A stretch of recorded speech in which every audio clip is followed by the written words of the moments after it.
Look at him. He's frozen, just staring at the water.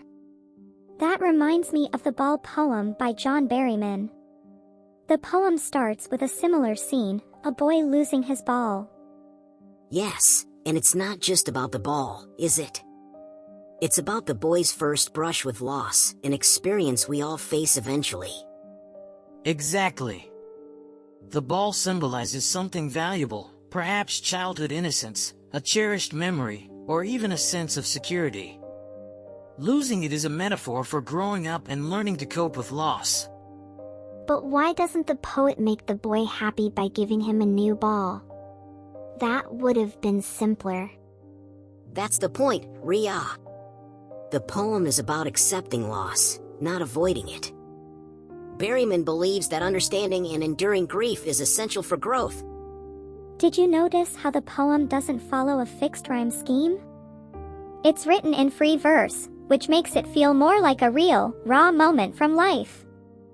Yes, and the lack of rhyme mirrors the unpredictability of life itself. Loss doesn't come with a rhythm or pattern, it's sudden and jarring, like the boy losing his ball. And the poetic devices are so subtle yet impactful. For instance, the use of imagery, the ball bouncing, rolling away, and sinking into the water, paints such a vivid picture of the boy's despair. True. And what about personification? The ball almost feels alive, like it represents the boy's emotions slipping away.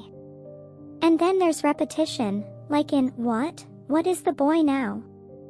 It emphasizes his confusion and helplessness. You can almost hear his inner turmoil. The shift from the boy's immediate reaction to the poet's reflection on loss is seamless. It makes the poem both personal and universal. So, the main theme is loss, right? Yes, but it's deeper than that. It's about how loss is a natural part of life and an essential step in growing up. The boy learns that some things, no matter how precious, can't be replaced. And there's a message of resilience.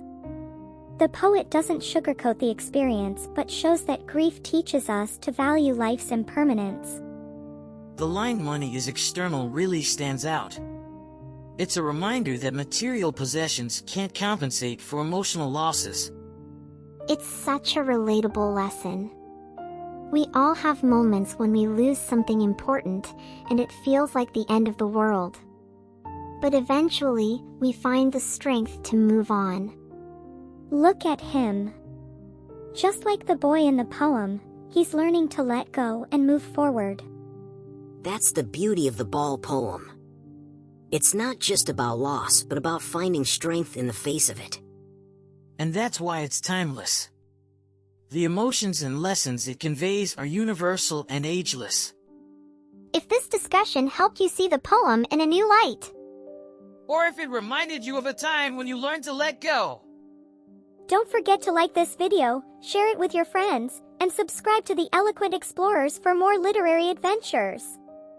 And tell us in the comments, what's something you learned from losing something valuable? See you in the next See you in video. the next video.